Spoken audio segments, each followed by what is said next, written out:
Pasangan calon bupati dan wakil bupati Luwu Timur, Irwan Bakhrisyam dan Puspawati atau Ibas Puspa, unggul dalam pemilihan kepala daerah serentak yang digelar pada Rabu 27 November kemarin.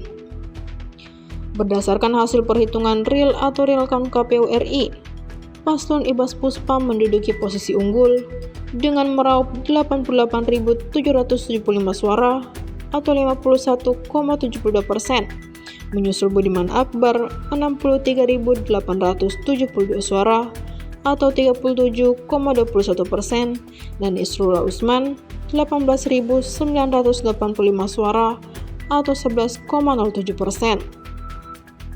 Kemenangan paslon Ibas Puspa ditanggapi rasa senang dan bahagia dari para pendukungnya. Sejumlah pendukung melakukan euforia, mulai dari menggunduli kepala hingga berjalan kaki sejauh puluhan kilometer.